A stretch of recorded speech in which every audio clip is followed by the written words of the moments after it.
যিখন গাঁৱত কৰোনাৰ প্ৰথম আৰু দ্বিতীয় ঢৌৱে স্পৰ্শ কৰিব নোৱাৰিলে আৰু সেই গাঁওখন আছে এইখন অসমৰে গোৱালপাৰা জিলাৰ দুধনৈৰ নিকটৱৰ্তী নিচানগ্ৰাম গাঁও, যিখন গাঁৱত বাস কৰে গাৰো জনগোষ্ঠীৰ লোকে।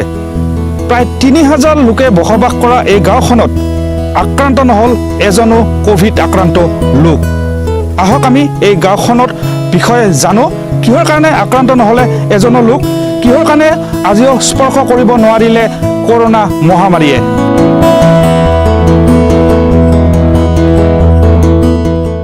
দুধনৈৰ এখন অঘোষিত পৰিষ্কাৰ গাঁও। কোভিডৰ প্ৰথম আৰু দ্বিতীয় লহৰে ঢুকি নোপোৱা গাঁওখন সম্প্ৰতি গোৱালপাৰা জিলাখনতে চৰ্চাৰ কেন্দ্ৰবিন্দু হৈ পৰিছে। জিলাখনৰ দুধনৈৰ নিকটৱৰ্তী তথা অসম মেঘালয় সীমামূৰীয়া গাঁওখন হৈছে নিচানগ্ৰাম। কৰোনাই স্পৰ্শ কৰিব নোৱাৰা কোভিড-19 সংক্ৰমণ নোহোৱা এই গাঁওখনৰ আছে আন এক বৈশিষ্ট্য। সেই বৈশিষ্ট্য হৈছে এই নিচানগ্ৰাম গাঁওখন আৱৰা প্ৰাকৃতিক সৌন্দৰ্যৰে। পাহাৰেৰে আৱৰা এই গাঁওখনত আছে প্ৰাকৃতিক সৌন্দৰ্য, গছ গছনিৰে ভৰপূৰ এইখন গাঁও, যিখন গাঁও জনাজাত গোৱালপাৰা জিলাত এখন অঘোষিত স্বচ্ছ গাঁও হিচাপে। গাঁওখনত বসবাস কৰা লোকসকলৰ পদূলিয়ে পদূলিয়ে আছে বিভিন্ন ফুল, ৰুইছে তেখেতসকলে বিভিন্ন ফল মূলৰ গছ। আৰু সপ্তাহত এটা দিন তেখেতসকলে এই গাঁওখন পৰিষ্কাৰ পৰিচ্ছন্নতা কৰাৰ কাৰণে যুৱক যুৱতীসকলে ওলাই আহে আৰু পৰিষ্কাৰ কৰি ৰাখে এই গাঁওখন। গাঁওখনত নিষিদ্ধ প্লাষ্টিক, গাঁওখনত নিষিদ্ধ নিচাজাতীয় সামগ্ৰী, আনকি মাস্ক নিপিন্ধিলে এই গাঁওখনত প্ৰৱেশ নিষিদ্ধ বাহিৰৰ লোকসকলৰ বাবে। নামেই যাৰ পৰিচয়, গাঁওখনত প্ৰৱেশ কৰিলেই চকুত ভাহি আহে এখন সুন্দৰ প্ৰতিচ্ছবি। ফু মাৰি ভাত খাব মোটামুটি ৩,০০০জন মানুহ আছে আৰু মোটামুটি এই কি কয় এটা বৃহৎ এৰিয়া বা বৃহৎ এলেকাত এই সকলো এৰিয়াই আমাৰ নিচানগ্ৰামতে পৰে। আচলতে কোভিড-19ত ইয়াত মানে কিহৰ কাৰণে আক্ৰান্ত নহ'ল বা কিয় আমি কোভিড-19ৰ পৰা বাচি আছোঁ, ইয়াৰ অৰ্থই হ'ল মই ভাবোঁ আমাৰ চৰকাৰীভাৱে যিবিলাক নিয়ম নীতি আমাক পালন কৰিবলৈ দিছে এইবিলাক আমি পালন কৰি আছোঁ। যেনেকৈ মাস্ক পৰিধান কৰিব লাগে বা ছ'চিয়েল ডিষ্টেঞ্চ মানি চলিব লাগে বা কি কয় যিকোনো ঠাইৰ পৰা বাহিৰৰ পৰা আহিলে ধৰ চাবোনেৰে হাত ধুব লাগে বা চেনিটাইজ কৰিব লাগে। ঠিক এই ছিষ্টেমবিলাক বা এই নিয়মবিলাকে আমি পালন কৰি আছোঁ। মই ভাবোঁ সেইকাৰণে আমি ইয়াৰ পৰা বাচি আছোঁ। আৰু কাৰণ কি আমাৰ এটা কথা, আমাৰ ইয়াত গোটেই গাৰো জনগোষ্ঠীৰ মানুহে ভৰা। আমাৰ ইয়াৰ এটা বিশেষত্ব কি বা আমাৰ জাতিটোৰ এটা বিশেষত্ব কি, সকলোৱে মানে নিজৰ ঘৰ বা চৌহদ বা নিজকে সদায় পৰিপাতি কৰি ৰাখিবৰ কাৰণে যত্ন কৰে বা ৰাখে। আমাৰ এইটো এটা গাৰো জাতিৰ বা গাৰো জনগোষ্ঠীৰ এটা বিশেষত্ব বুলি মই ক'ব খোজোঁ। কাৰণ আমাৰ ইয়াত মানে অপৰিপাতি বা লেতেৰা পৰিৱেশ নাইয়ে, সেইকাৰণে এইবিলাক কি কয় বেমাৰ আজাৰৰ পৰাও আচলতে আমি হাত সাৰি আছোঁ।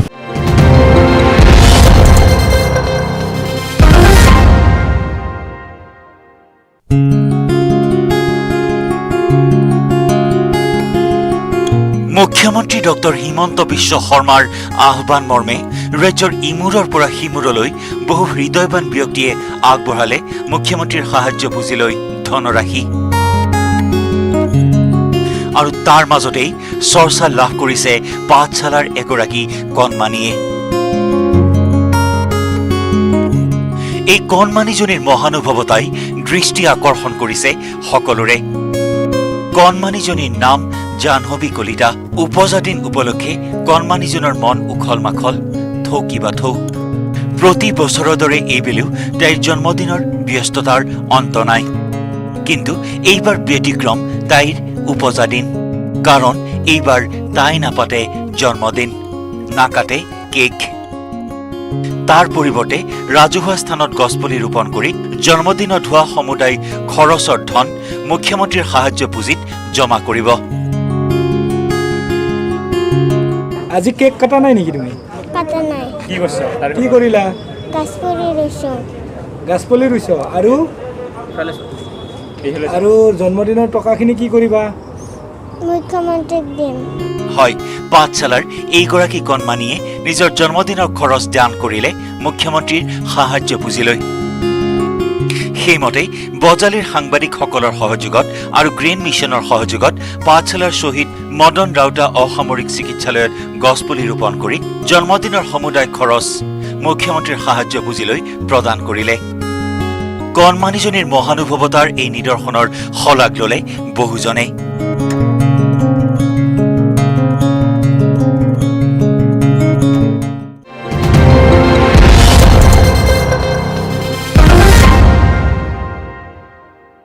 বসবাস কৰা অঞ্চলটোত চাহ শ্ৰমিকসকলৰ বহু ছাত্ৰ ছাত্ৰীয়ে আধাতে বিদ্যালয় ত্যাগ কৰে আৰু এই বিদ্যালয় ত্যাগ কৰা ছাত্ৰ ছাত্ৰীসকলক জ্ঞানৰ পোহৰ বিলোৱাৰ পৰিকল্পনা লৈ আগবাঢ়িছে যুৱতীগৰাকী।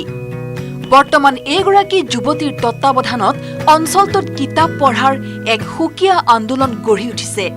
এই যিটো আৰম্ভণি কৰিছিলোঁ পুথিভঁৰালত, তাৰ মূল উদ্দেশ্যটোৱে আছিল যিসকল ড্ৰপ আউট ষ্টুডেণ্ট আৰু যিসকলে কেতিয়াও স্কুল গৈয়ে পোৱা নাই তেওঁলোকৰ কাৰণে খোলা হৈছিল। গতিকে তেওঁলোকৰ ক'ভিডে বহুত বেছি এটা প্ৰভাৱ পেলাব পৰা নাই।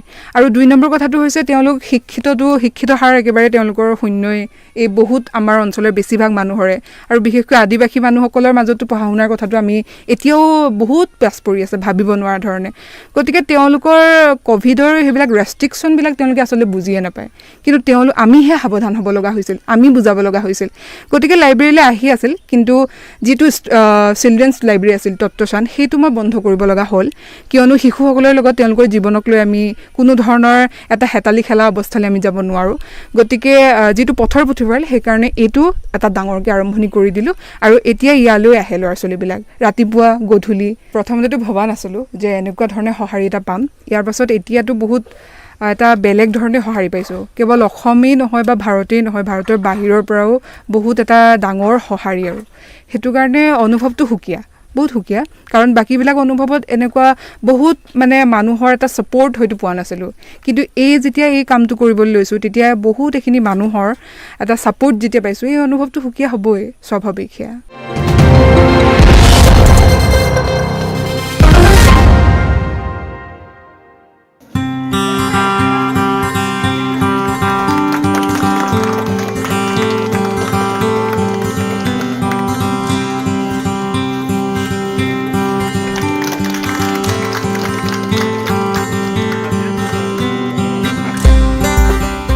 নুমলীগড় শোধনাগাৰ কৰ্তৃপক্ষৰ প্ৰায় 7 কোটি টকাৰ আৰ্থিক অনুদানেৰে যোৰহাট চিকিৎসা মহাবিদ্যালয় হাস্পতালত নিৰ্মাণ কৰা হৈছে 120খন বিচনাযুক্ত এটি আধুনিক কোভিড কেয়াৰ ব্লক।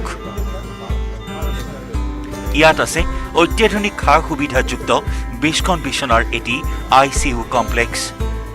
এই ICU কমপ্লেক্সত নৱজাতকৰ পৰা শিশুসকলৰো চিকিৎসা কৰিব পৰা যাব। এই ICU থকা ভেণ্টিলেটৰসমূহ নৱজাতক তথা শিশুসকলৰ চিকিৎসাটো ব্যৱহাৰ কৰিব পৰা যাব। সোমবাৰে আনুষ্ঠানিকভাৱে ICU সহ এই বিশেষ ব্লক ৰোগীৰ চিকিৎসাৰ বাবে মুকলি কৰা হয়। উদ্বোধনী অনুষ্ঠানত উপস্থিত থাকে সাংসদ তপন গগৈ, সাংসদ কামাখ্যা প্ৰসাদ দাসা, যোৰহাটৰ বিধায়ক হিতেন্দ্ৰনাথ গোস্বামী, NRLৰ পৰিচালন সঞ্চালক SK বৰুৱা তথা JMCHৰ অধীক্ষককে ধৰি চিকিৎসকসকল। যোৰহাট চিকিৎসা মহাবিদ্যালয় চিকিৎসালয়ৰ বাবে এটা অতি সুখৰ দিন, কিয়নো নুমলীগড় ৰিফাইনেৰী লিমিটেডৰ তৰফৰ পৰা JMCHত 7 কোটি টকাৰ ব্যয় সাপেক্ষে 120খন বিচনাযুক্ত কোভিড কেয়াৰৰ বাবে এটা বিশেষ ইউনিট স্থাপন কৰা হৈছে। আৰু ইয়াৰ 20খনেই হৈছে ICU, ভেণ্টিলেটৰৰ পৰা আৰম্ভ কৰি যিমানখিনি সা সুবিধাৰ প্ৰয়োজন হয় এজন কোভিড ৰোগীক, জটিল কোভিড ৰোগীক চিকিৎসাৰ বাবে সকলোখিনি সুবিধা ইয়াত দিয়া হৈছে। আৰু আনুষ্ঠানিকভাৱে আজিৰে পৰা এই যি 20খন বিচনাযুক্ত ICU তথা আন 100খন বিচনাযুক্ত যি চেণ্ট্ৰেল এণ্ড অক্সিজেনৰ ব্যৱস্থা থকা বিচনা, সেয়া আজিৰ পৰা আৰম্ভ কৰা হৈছে। মই জানিবলৈ চেষ্টা কৰিম, JMCHৰ চিকিৎসকসকল আছে আমাৰ সৈতে। যে ছাৰ, আজি এটা অতি ভাল খবৰ যোৰহাটবাসীৰ বাবে বা দাঁতিকাষৰীয়া অঞ্চলৰ লোকসকলৰ বাবে। আমাক ছাৰ অলপ দেখুৱাই দিব নেকি যে কিখিনি সুবিধা আছে আৰু কেনেধৰণে উপকৃত হ'ব? ইয়াত আমাৰ 20খন আহিছে কোভিড ICU, কোভিড বেডে আছে। আমাৰ এই গোটেইকেইখন বেডে ফুল্লি ইকুইপ। আপুনি চাব মন কৰিব পাৰে, এইফালে এইটো আপোনাৰ এইটো ভেণ্টিলেটৰ, ইনভেচিভ নন ইনভেচিভ দুইটা ভেণ্টিলেটৰ ইয়াৰ পৰা কৰিব পাৰি। এই ভেণ্টিলেটৰটো এইটো দেখাই দিব। ইয়াত আপোনাৰ নিয়নেট পৰ্যন্ত শিশু, নৱজাতক শিশুকো আমি ভেণ্টিলেশ্যনত আনিব পাৰিম। এইটো আমাৰ থাৰ্ড ৱেভৰ কাৰণে অতি উপকৃত হ'ব। আৰু বৰ্তমান পেচেণ্টৰ কাৰণে আছে। তাৰোপৰি আমাৰ চেণ্ট্ৰেল মনিটৰ আছে। মনিটৰিং ছিষ্টেমটো আমি চেণ্ট্ৰেলি কৰি থৈছোঁ। 20খন বেডৰ লগত 20টা সংযোজন কৰি থোৱা আছে। তাৰোপৰি আমাৰ হাই ফ্ল' নেজেল কেনুলা তেনেকুৱাও 20টা দিছে। সেইকেইটাও আমি এতিয়া লগাই থৈছোঁ। ইনফিউজন পাম্প দিছে, চিঞ্জ পাম্প দিছে। তাৰোপৰি আমাৰ ভেকুৱাম ছাকচন আছে, অক্সিজেন পাইপলাইন ছিষ্টেম আছে, ডিফিব্ৰিলেটৰ আছে, ডিফিব্ৰিলেটৰ মেচিনো আছে। আমাৰ মুঠতে অত্যাধুনিক এটা ICUত থাকিব লগা সকলোখিনি সা সৰঞ্জাম আমাৰ তাত আছে। গতিকে এইটোৰ যোগেদি আমি বৰ্তমান যিটো সময়ত আমি ক'ভিডৰ সৈতে যুদ্ধ কৰি আছোঁ, এইখিনি কৰিবৰ কাৰণে আমি যথেষ্ট সম্বল লাভ কৰিলোঁ। ইয়াৰ পৰা আমাৰ ৰোগীসকলক যিসকল নিডি পেচেণ্ট তেওঁলোকে যথেষ্ট উপকৃত হ'ব। যে নুমলীগড় ৰিফাইনেৰী CSR ফাণ্ডৰ পৰা যোৰহাট মেডিকেল কলেজত এটা 120খন আসনৰ এটা ব্লক তেওঁলোকে তৈয়াৰ কৰিছে। তাৰে 20খন বেড সম্পূৰ্ণ ICU তেওঁলোকে তৈয়াৰ কৰি দিছে। যিটো বৰ্তমান সময়ত সমগ্ৰ বিশ্বজুৰি ক'ভিড মহামাৰী চলি আছে, তাৰ এগেইনষ্টত ফাইট কৰিবৰ কাৰণে যোৰহাট মেডিকেল কলেজে মানে এইখিনি ক্ষেত্ৰত যাতে ৰোগীসকলক সুবিধা প্ৰদান কৰিব পাৰে, সেই উদ্দেশ্য লৈ নুমলীগড় ৰিফাইনেৰীৰ কামখিনি কৰিছে CSR ফাণ্ডৰ জৰিয়তে। মই নুমলীগড় ৰিফাইনেৰীক বিশেষভাৱে ধন্যবাদ জনাইছোঁ। নুমলীগড় শোধনাগাৰ কৰ্তৃপক্ষই GSR ফাণ্ডৰ পৰা 7 কোটি টকা প্ৰদান কৰি JMCHত এই বৃহৎ চিকিৎসা প্ৰকল্পটো স্থাপন কৰিছে। অত্যাধুনিক যন্ত্ৰপাতিৰে সমৃদ্ধ এই নতুন ICU ব্লকত প্ৰয়োজনীয় টেকনিচিয়ানসকলক অহা 6 মাহলৈ নুমলীগড় শোধনাগাৰ কৰ্তৃপক্ষই যোগান ধৰিব। মাজুলীত 5খন বিচনাৰ ICU, গোলাঘাটত অক্সিজেন প্লাণ্টকে ধৰি সৰুপথাৰ আৰু নগাঁৱতো NRL কৰ্তৃপক্ষই বহু সামগ্ৰী ক'ভিড পৰিস্থিতিৰ সময়ছোৱাত প্ৰদান কৰিছে বুলি জানিবলৈ দিয়ে NRLৰ পৰিচালন সঞ্চালকগৰাকীয়ে।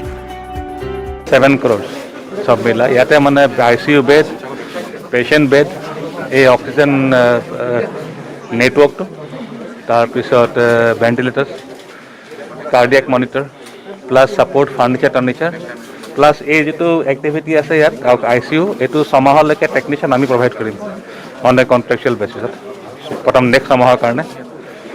তাৰ বাহিৰেও 2-এটামান ওচৰত আৰু বিল্ডিঙত আমি অলপমান পেইণ্টিং অলপ ডেভেলপ কাম কৰি দিছোঁ। এইটো যোৰহাটত আমাৰ মেজৰ প্ৰজেক্ট।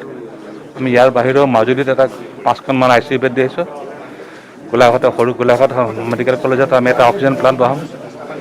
সৰু পথাৰতো বহুত বস্তু দিছে, সৰু পথাৰ, নগাঁও, এনেকুৱা ধৰণৰ এইকেইটা বৰ্তমান কাম চলি আছে। এই ICU ব্লকত সংকটজনক ৰোগীৰ চিকিৎসাৰ বাবে প্ৰয়োজনীয় প্ৰায়বোৰ অত্যাধুনিক সুবিধাই আছে। JMCHৰ ক'ভিড ICUত স্থানৰ অভাৱ হ'লে এইটো ICUত ক'ভিড ৰোগীৰ চিকিৎসা কৰা হ'ব। অন্যথা অন্যান্য ৰোগত আক্ৰান্ত জটিল অৱস্থাৰ ৰোগীসকলৰো চিকিৎসা এই ICUতে কৰিব পৰা হ'ব বুলি জানিবলৈ দিয়ে JMCH কৰ্তৃপক্ষই। ক'ভিড পৰিস্থিতি পাৰ হৈ যোৱাৰ পিছত এই ICU ব্লক চাৰ্জাৰী বিভাগৰ ৰোগীসকলৰ বাবে ব্যৱহাৰ কৰিব পৰা যাব আৰু ইয়াৰ পৰা ৰোগীসকল বহু পৰিমাণে উপকৃত হ'ব। হাই এণ্ড আৰু হাইটেক আপোনাৰ ICU এটাৰ আয়োজন ইয়াতে কৰি দিছে NRL। গতিকে মই ভাবোঁ আপোনাৰ অকল পেচেণ্ট ক'ভিড বুলিয়ে নহয়, নন ক'ভিডে হওক আৰু পিছলৈ যেতিয়া চাৰ্জ নাথাকিব সেইখিনি সময়ত আমি পেচেণ্টটো ৰখাৰ কথা ইয়াতে চিন্তা কৰিছোঁ, যিহেতু নেকি এখন চাৰ্জিকেল ৱাৰ্ডত হৈছে। যথেষ্টখিনি উপকৃত হ'ব। বহুতেই বস্তু খুব ধুনীয়াকৈ টেকনিকেল যিখিনি ইকুইপমেণ্ট দিছে, হাই এণ্ড টেকনিকেল ইকুইপমেণ্টছ দিছে। পেচেণ্ট যথেষ্ট উপকৃত হ'ব। এই ICU ব্লক সম্পূৰ্ণ হৈ উঠাৰ ফলত কণ কণ শিশুসকলৰ বাবে প্ৰয়োজনীয় বিশেষ ICUৰ বিচনা উপলব্ধ হ'ল JMCHত। আনহাতে চিকিৎসক তথা চিকিৎসাকৰ্মীৰ নাটনিৰ সমস্যাটো শীঘ্ৰেই সমাধানৰ ব্যৱস্থা হাতত লোৱা হ'ব বুলি জানিবলৈ দিয়ে সাংসদ তপন কুমাৰ গগৈয়ে।